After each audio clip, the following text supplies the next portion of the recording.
যদি গণভোট হারাম হয় তাইলে সংসদ নির্বাচন হারাম। ইলেকশনের আগে বর্তমান প্রধানমন্ত্রী বললেন গণভোটে ভোট দিন এবং হাতে ভোট দিন। আমরা বললাম গণভোটে ভোট দিন, হাতে ভোট দিন।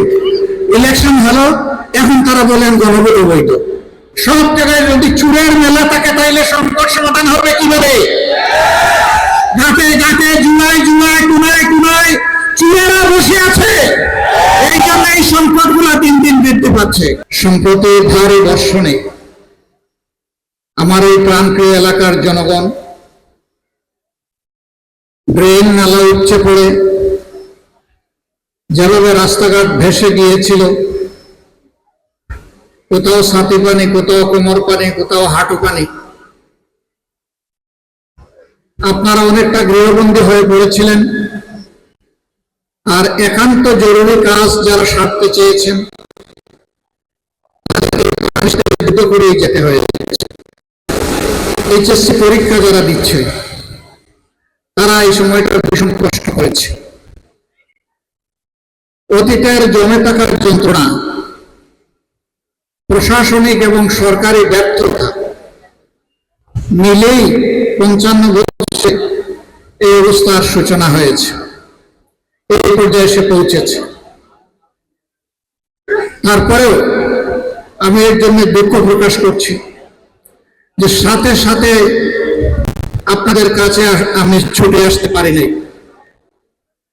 আপনাদের নিশ্চয়ই খেয়াল আছে, এই সময়টা সবচেয়ে বেশি ক্ষতিগ্রস্ত হয়েছিল চট্টগ্রাম, যেখানে 52 জন মানুষ নিহত হয়েছেন পাহাড় ধসে, ঘর চাপা পড়ে কিংবা বন্যাতে ডুবে।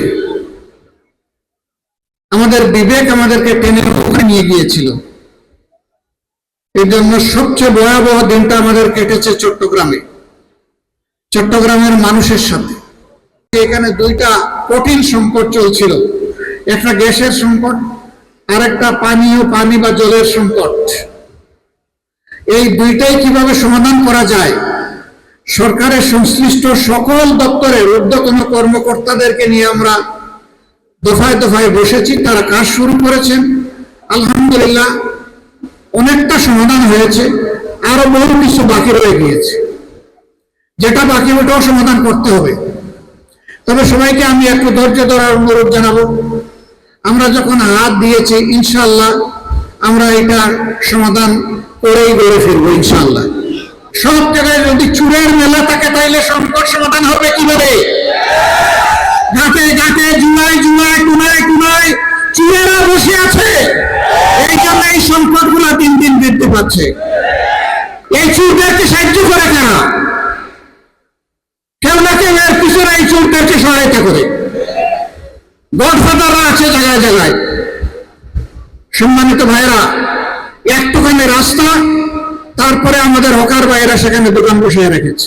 যে জাতি শহীদদেরকে সম্মানিত করে, তার যোদ্ধাদেরকে সম্মানিত করে, সেই জাতিকে আল্লাহ সম্মানিত করেন।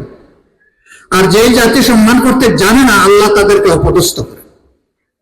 আমরা কারো কারণে অপদস্থ হতে চাই না, আমরা আল্লাহ তাআলার রহমত ভিক্ষা চাই। শহীদদের শুধু বিচার করলে হবে না, শহীদদেরকে সোনার অক্ষরে স্মরণ করার ব্যবস্থা করতে হবে। পাঠ্যপুস্তক, ইতিহাস সব জায়গায় সম্মানের সাথে তাদের যথাযথ অবদান তুলে ধরতে হবে। রাষ্ট্রীয় সম্মানে তাদেরকে ভূষিত করতে হবে, খেতাবে তাদেরকে ভূষিত করতে হবে। যারা আহত ভঙ্গ হয়েছে তারা জীবন্ত শহীদ, চোখ নাই, হাত নাই, পা নাই, এলিজারব মেটালিক একটা বোঝা নিয়ে তারা ঘুরছে। শরীরের ভিতরে অসংখ্য প্লেট, বুলেট, কারো ঘাড়ে, কারো পিঠে, কারো মেরুদণ্ডে, কারো হাতে, কারো পায়ে।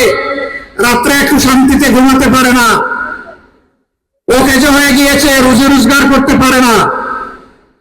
তাদের যথাযথ তালিকা তৈরি করে তাদেরকে সম্মান দেখাতে হবে, সম্মানজনকভাবে বেঁচে থাকার সুযোগ করে দিতে হবে। তাদের চিকিৎসার জন্য সরকারকে এককভাবে দায়িত্ব নিতে হবে। কেমনে করবেন? দেশের 70% মানুষ তারা গণভোটে হা বলল। ইলেকশনের আগে বর্তমান প্রধানমন্ত্রী বললেন গণভোটে ভোট দিন এবং হাতে ভোট দিন। আমরা বললাম গণভোটে ভোট দিন, হাতে ভোট দিন। ইলেকশন হলো, এখন তারা বলেন গণভোট অবৈধ। আরে ভাই, গণভোট যদি অবৈধ হয় তাহলে সংসদ নির্বাচনটা বৈধ হয় কিভাবে? কি চমৎকার যুক্তি! একই ডেক্সিতে গোস্ত পাকানো হয়েছে, গোস্তের জুল হলো হারাম আর গোস্ত হইলো হালাল। কি আশ্চর্য ব্যাপার! হারাম হলে তো দুটোই হারাম, হালাল হলে দুটোই হালাল। যদি গণভোট হারাম হয় তাইলে সংসদ নির্বাচনও হারাম। আর সংসদ নির্বাচন হারাম হলে এখন এদেশে কোনো সরকার নাই।